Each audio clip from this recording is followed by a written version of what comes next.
recíbanos por favor como miembros de esta congregación. Traemos una carta del pastor de México. Yo le dije, yo dentro de mí dije, ¿qué reunión les tocó, no? Cuando estamos expulsando a alguien.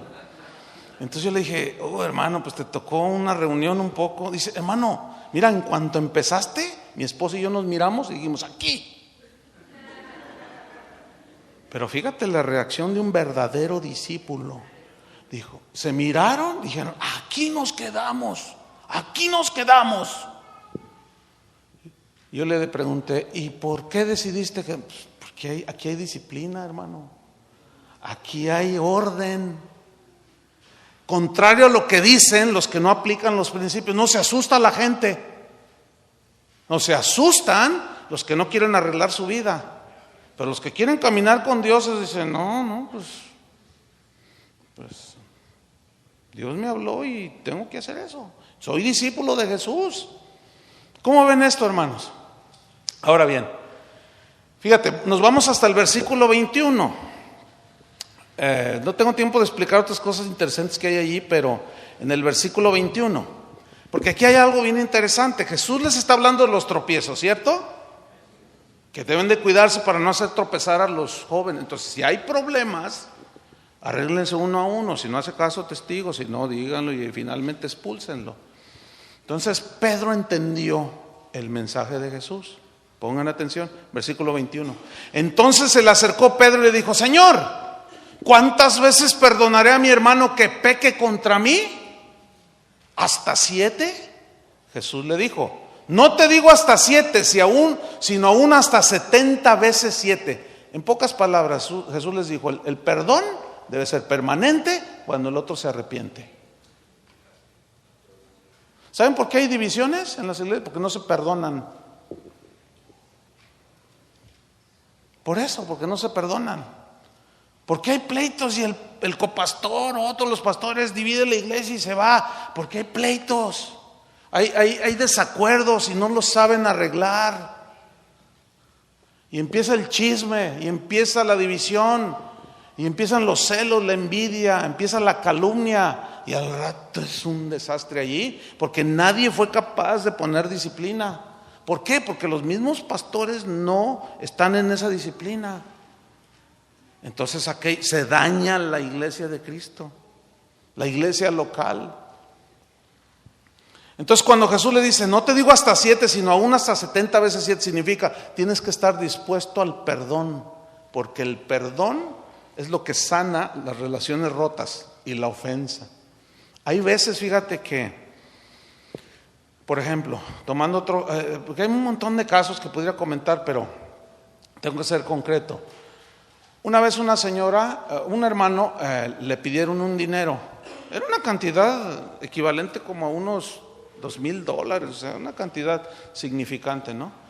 Entonces, no le pagaba y hablaron entre ellos.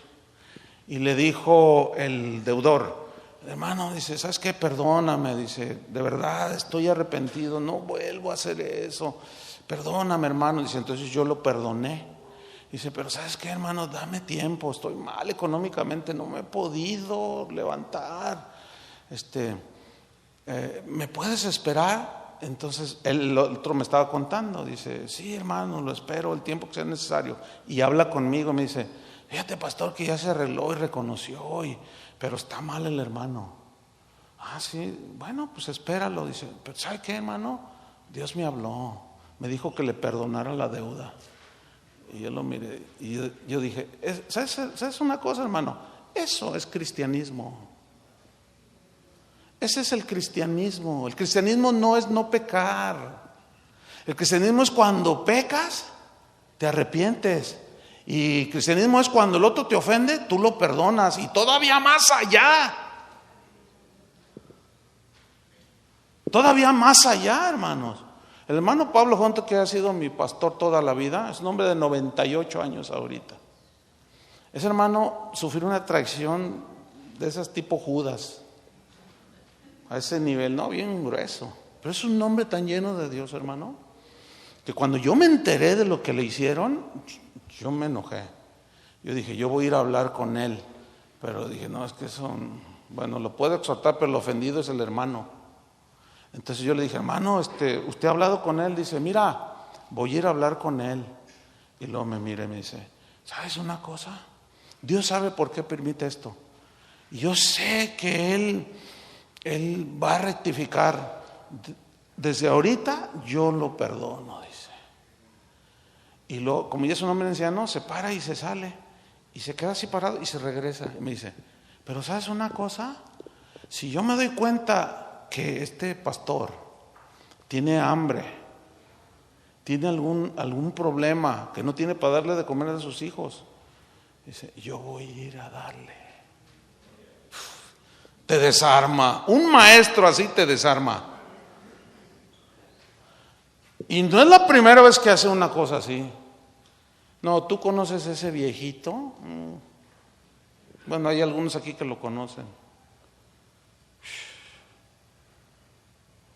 De ese tipo de ejemplos quedan bien poquitos. Le queda muy poquito de vida al hermano. Pero ha sido un ejemplo, hermano. Yo siempre lo tengo aquí eso. ¿Sí? Yo sé que un día él va a partir. Ya no ve ahorita, está cieguito. Ya no camina, ya sus pies ya no pueden. Pero yo cuando me acerco con él, le digo, hermano Pablo, oh hermano Chuy, él es americano, es de Phoenix.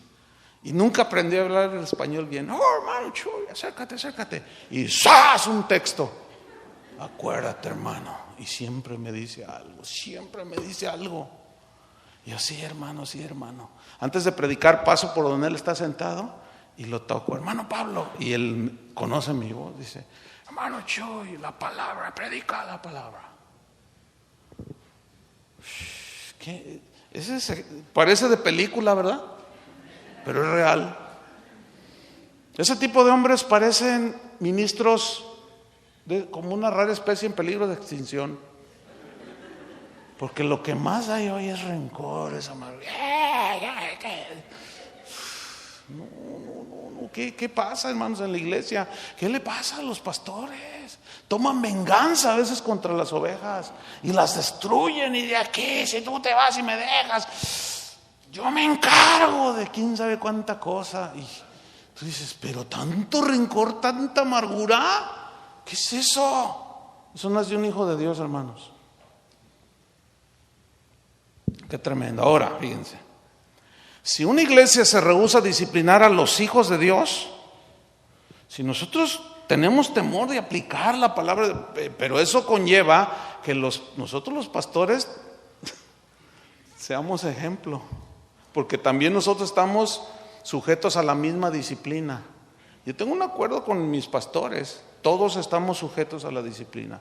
Si cualquiera de nosotros se desvía, hace algo indebido, es reprendido, es llamado a la cordura o al arrepentimiento.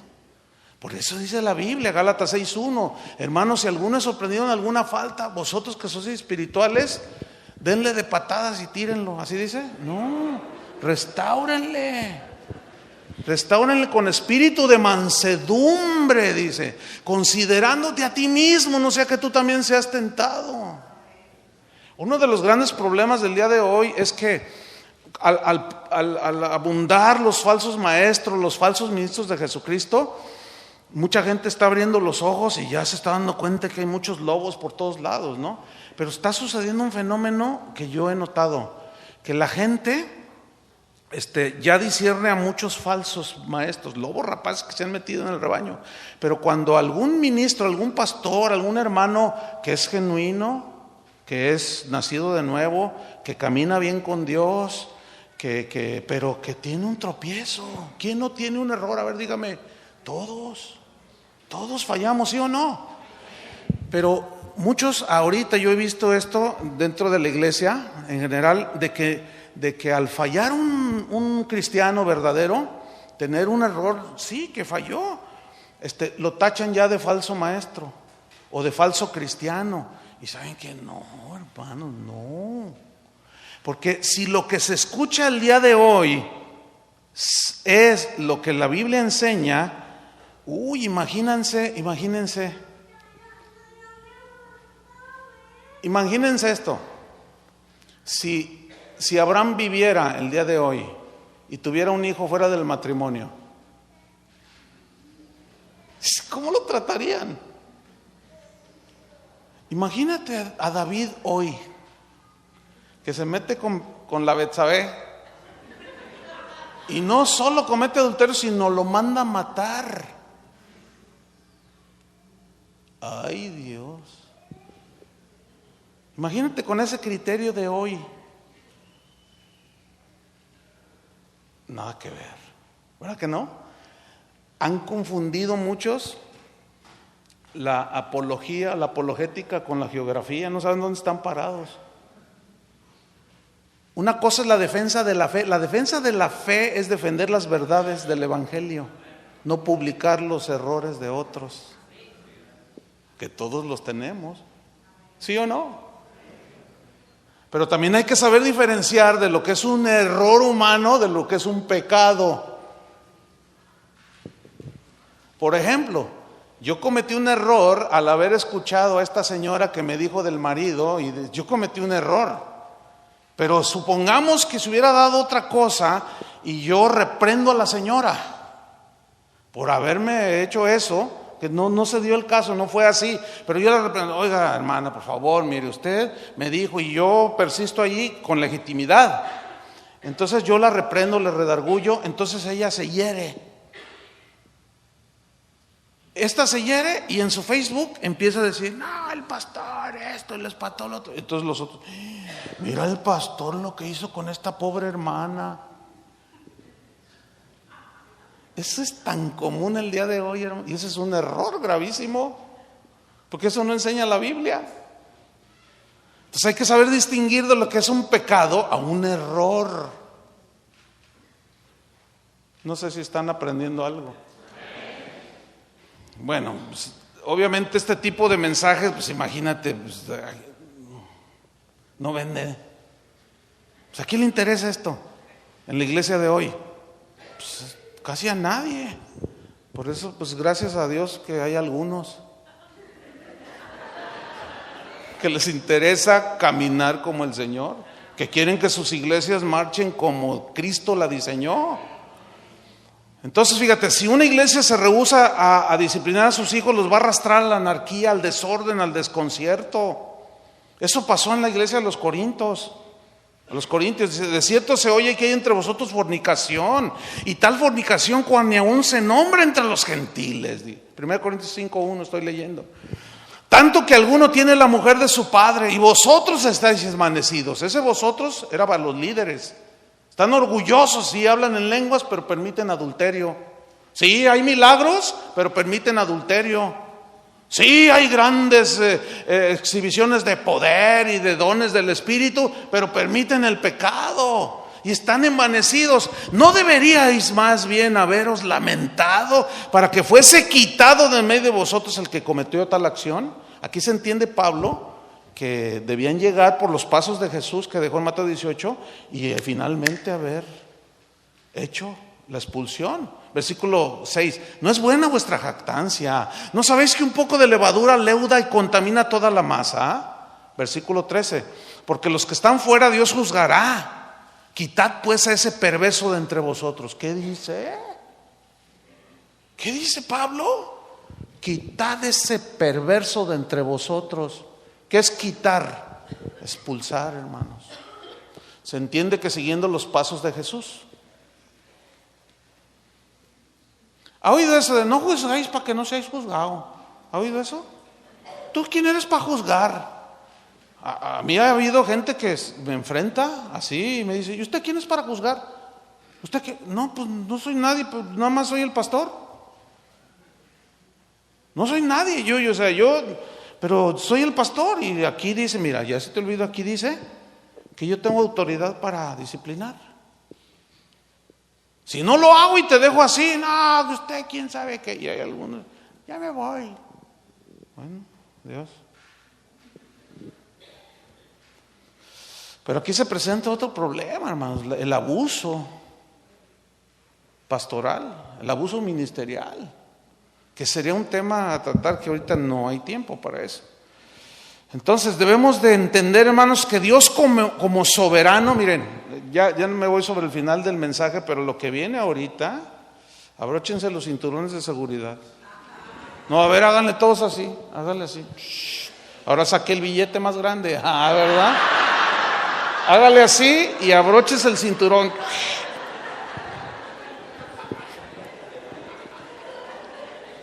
Alguien me dice, tú no deberías de hacer como lo que hice ahorita. Le dije, no, ¿cómo no? La ironía está en la Biblia. Para evidenciar lo falso. Lo que pasa es que falta estudio de la Biblia. O sea, yo no soy arbitrario, sé lo que hago. Y lo hice a propósito, eso de saca el billete. Porque les estoy presentando la verdad y les saco la mentira y rápido se dan cuenta. Eso hacía Jesús, lo hacía Pablo. No, que pues hay que buscarlo. Pero, ok, volviendo al tema. Lo que voy a decir a continuación, ¿ya están con los cinturones abrochados? Ok, porque esto está. Que debe mire, la palabra de Dios debe de infundirnos temor de Dios. ¿Qué es temor de Dios? Respeto a Dios, reverencia a Dios. Si Él lo dijo, yo respeto. Y ese es el temor a Dios, tener respeto por Dios y su palabra. Habacuc dijo, oí tu palabra y temí. Así dijo. Bueno, abran su Biblia en Apocalipsis 2:18.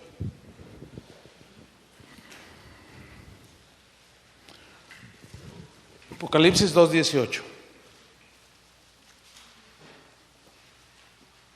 Mire, algunos evaden dar disciplina.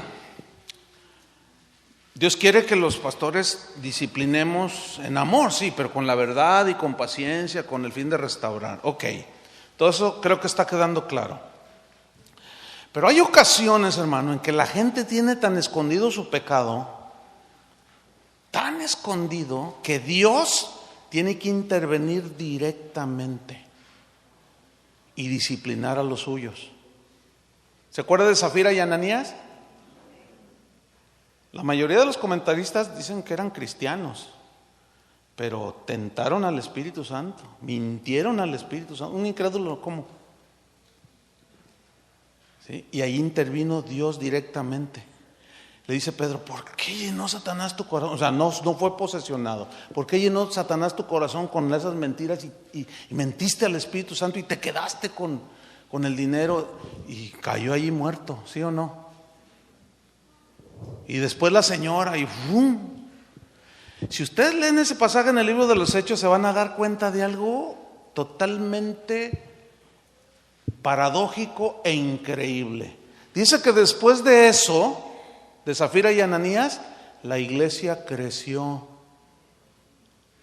No tenemos tiempo, yo tengo una enseñanza sobre eso, pero es increíble lo que pasó. Contrario a lo que se cree hoy. Imagínate, todos quieren que las iglesias crezcan, todo pastor quiere que la iglesia crezca. Imagínate que lee eso y dice, ay Señor, pues fulmínate de 2 o 3 para que crezca la iglesia.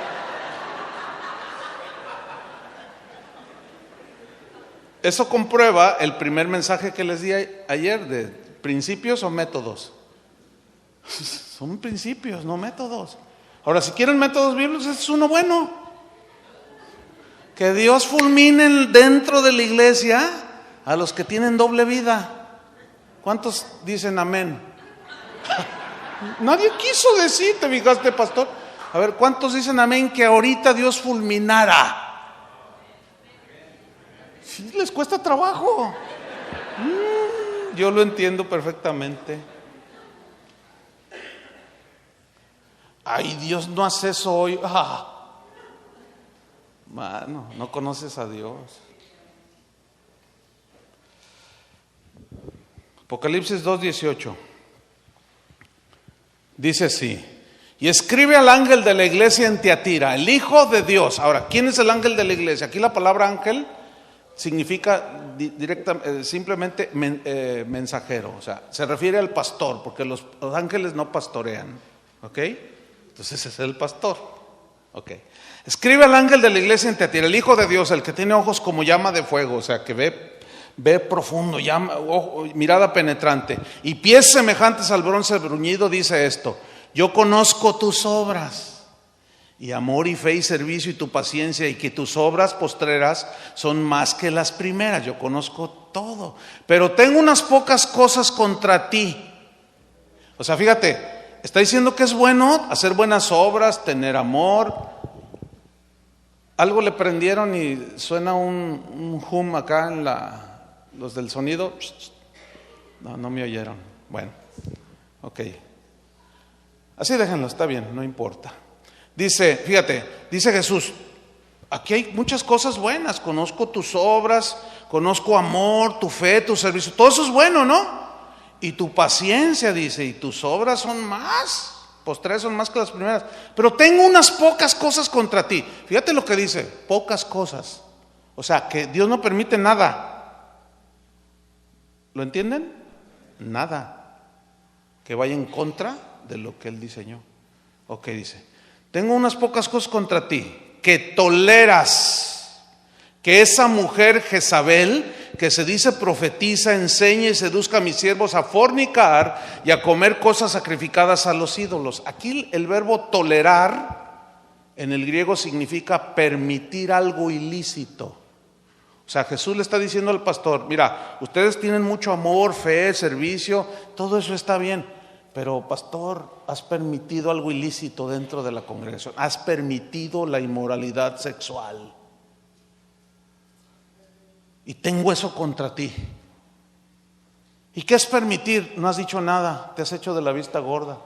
No puedes, muchos, a veces resulta que el adúltero es el que da más diezmos. No, y si le decimos algo, no, pues nos bajan. Y Señor, ¿lo que hago? ¿Tú entiendes? ¿No? Entonces lo toleran, no le dicen nada. Y el otro dice, no, pues no está tan mal. Y los demás saben y dicen, pues no está tan mal. Pues el pastor no dice nada. Y si alguno que tiene celo de Dios va y le dice, oiga pastor, mira, hasta lo puso a orar por la ofrenda, pero todo el mundo sabe que anda en adulto. Tú cállate, ¿tú quién eres para decir? Tú no digas nada, tú cállate la boca, no juzgues a nadie. Es que no estoy juzgando, pastor, es que debe de poner orden. Cállese, si no le gusta, lárguese de la iglesia. A él sí lo corre porque es albañil.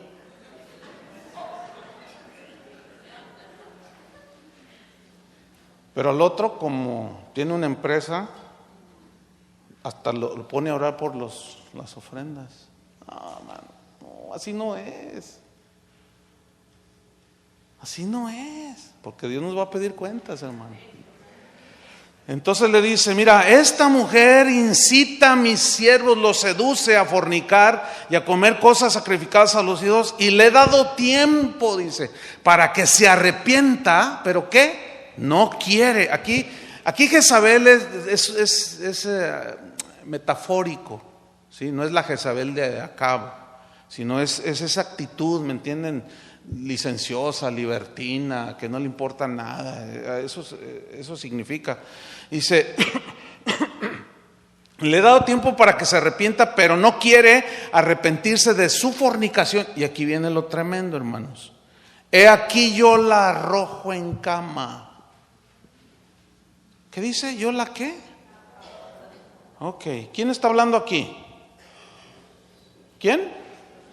Jesús, ok. ¿Usted ha oído a predicadores que dicen que Dios, si murió por nosotros en la cruz, Él no va a permitir, ni va a mandar ninguna enfermedad, ninguna nada? ¿Ha oído eso, no? Un montón de veces. Y más por estos lugares. Pero le voy a decir algo, hermano. Bueno, no yo, sino la Biblia.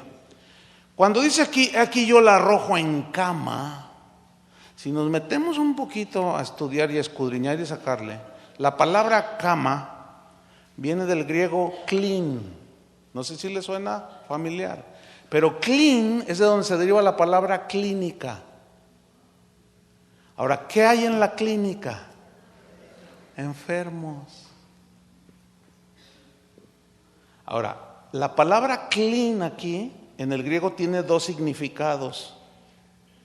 Uno es caer postrado por enfermedad, y la otra es meter en un féretro.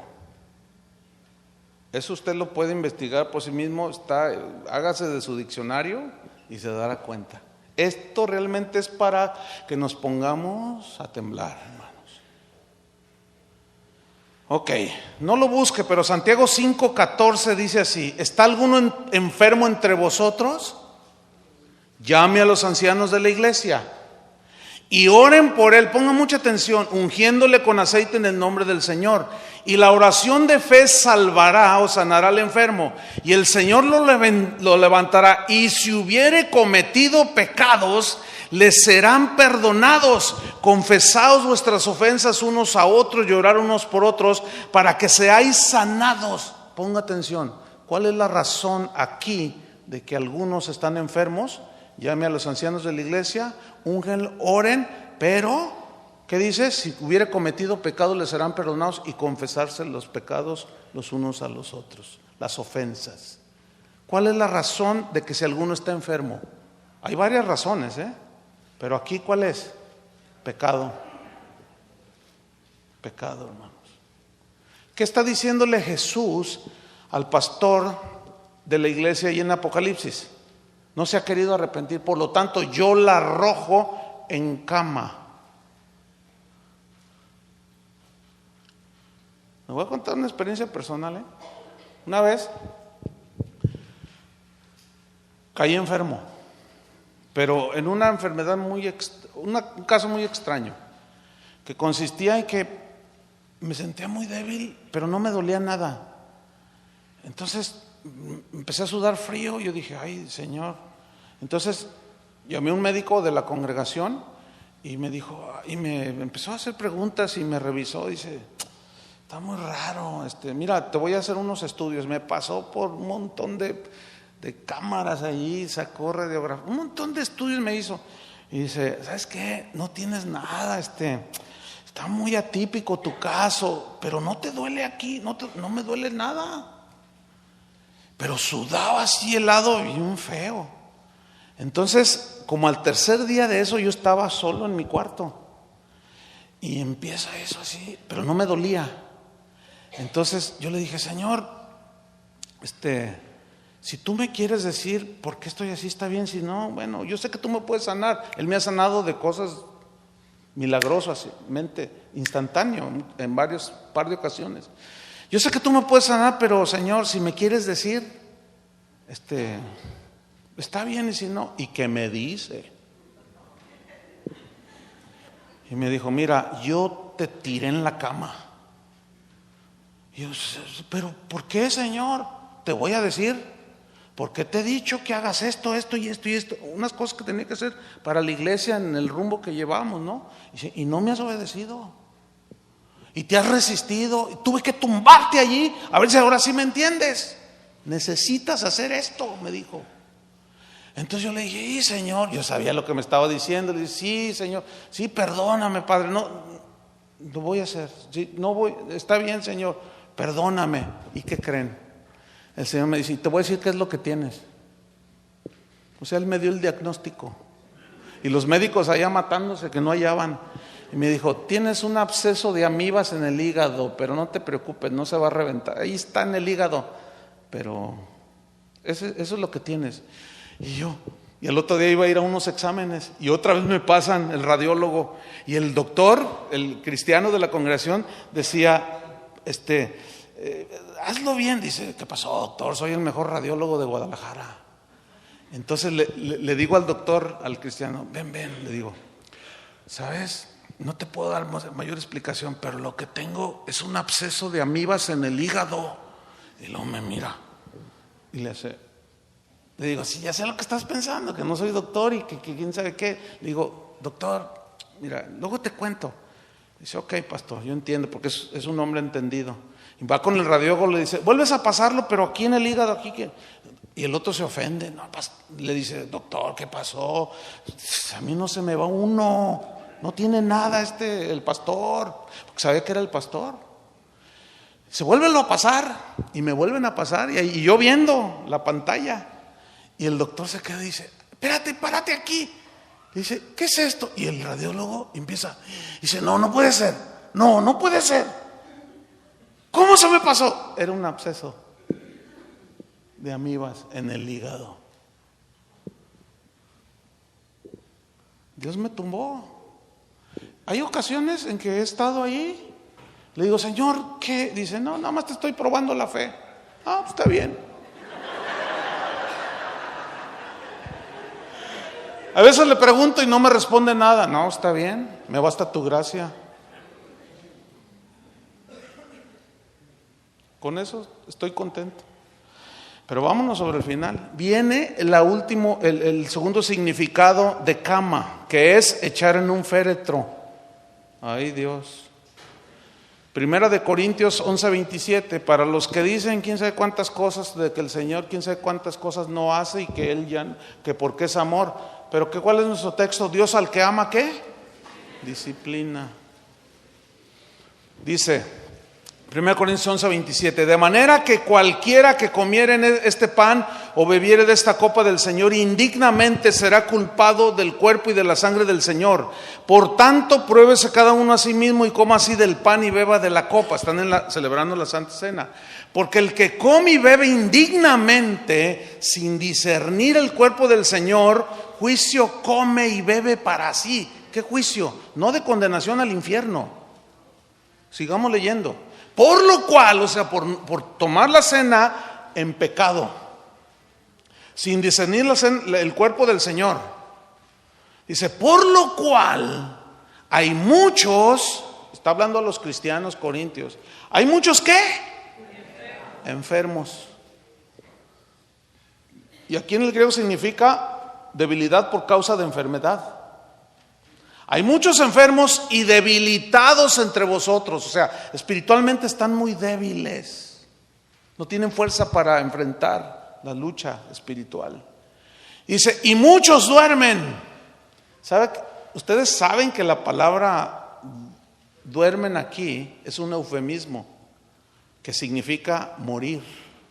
Es como cuando Pablo dice que algunos hermanos ya duermen. O sea, que están en Cristo, durmieron en Cristo, murieron en Cristo.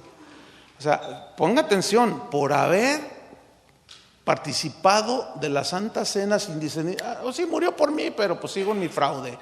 ¿Entiende?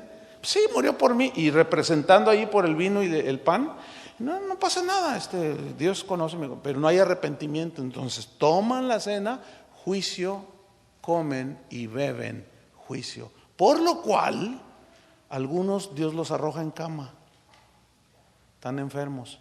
Otros están tan débiles y a otros los mete un féretro. Algunos duermen. No, como Dios es, hermano, Dios no va a hacer una cosa así. Entonces explíqueme esto. Lo que pasa es que nuestro pecado no lo queremos arreglar delante de Dios. Y nos es fácil negar, hermano, es que Dios es amor. A ver, y se la sacan con un ejemplo que no aplica allí. A ver, ¿tú a tus hijos les harías eso? Ay, por favor, ese ejemplo no cabe allí, hermanos. Porque Dios trata con nosotros porque somos material eterno. Nos va la eternidad allí. ¿Me estoy explicando? Y con nuestros hijos es diferente, no aplica pues allí. Entonces, dice, algunos duermen, o sea, han muerto. Versículo 31, si pues nos examinásemos a nosotros mismos no seríamos juzgados, mas siendo juzgados, ¿somos qué?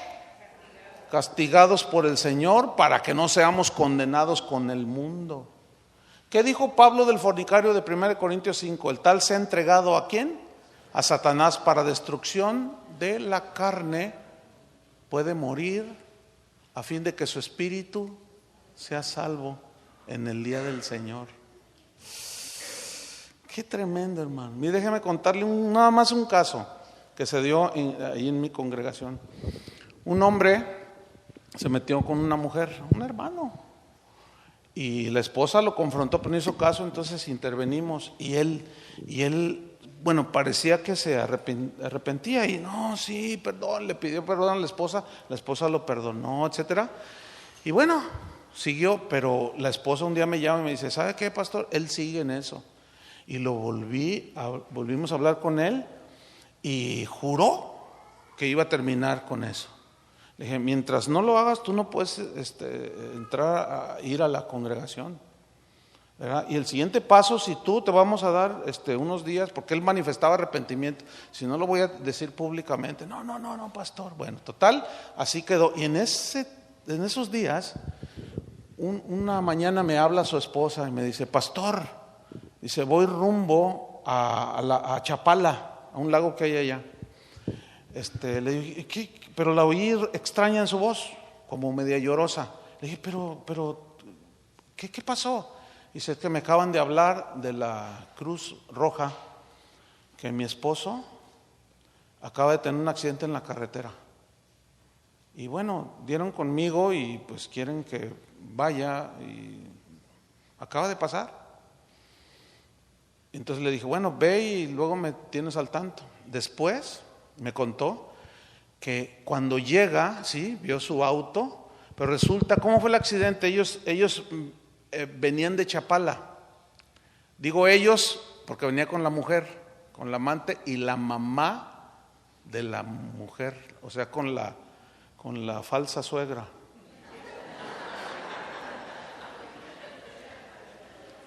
Entonces, un camión de esos de 5 toneladas perdió el control en sentido contrario y se brincó el camellón y voló y cayó encima del auto. Entonces dice, mira pastor, cuando llegué, pues vi el auto, me hablaron, soy la esposa del que viene manejando. ¿Conoce el auto? Sí, es el auto de él. Y dice, estaba la camioneta encima, estaba como así, todo aplastado. Y luego dice, pero ¿ya se lo llevaron? Dice, no, ahí está adentro.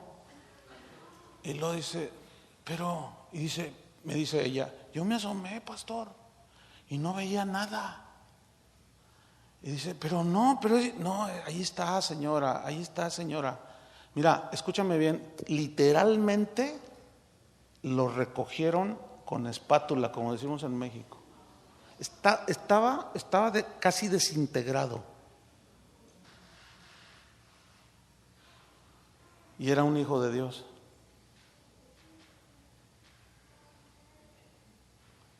Eso es fuerte, ¿no? Pues ¿sabes cómo hace el Señor en ocasiones? Es misericordia de Dios. Dice, ¿sabes una cosa? Mejor ya vente, porque no das una. Esto yo sé que no es fácil de digerir, pero estúdiale más porque hay más cosas ahí.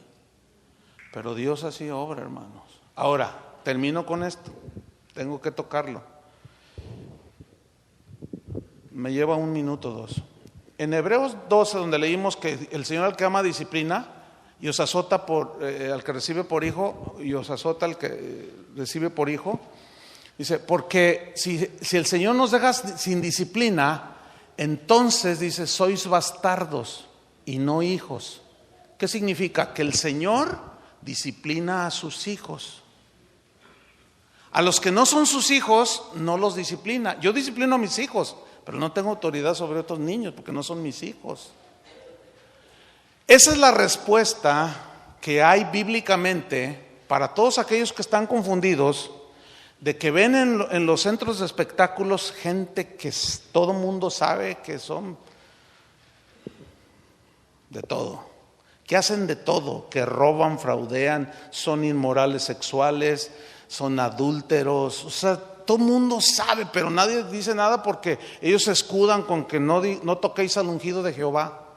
Y todo el mundo sabe. Entonces algunos se confunden y dicen, pues no sé por qué lo usan. Vean, tiene su iglesia llena los estadios, hace esto, hace lo otro. Yo creo que Dios pues no ha de ser tan malo. Entonces se confunden y dicen, pero no, a ver, porque hay milagros. Porque si Él estuviera haciendo mal, entonces ¿por qué hay milagros?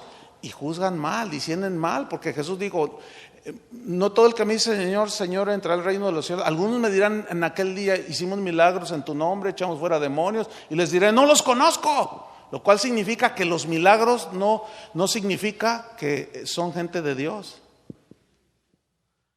Entonces la gente no entiende y terminan diciendo y disculpando al que está ahí enfrente, pero que todo el mundo sabe que es un tranza, es un mentiroso, fraudulento y de todo. La respuesta, ¿saben por qué? ¿Saben por qué no le pasa nada? Porque no es hijo de Dios, porque no es su hijo. Ahora termino con esto: si tú sientes la vara del Señor, gózate, porque eres su hijo. Amén. De las veces que a mí me ha disciplinado, yo me siento amado por Dios, porque el Señor al que ama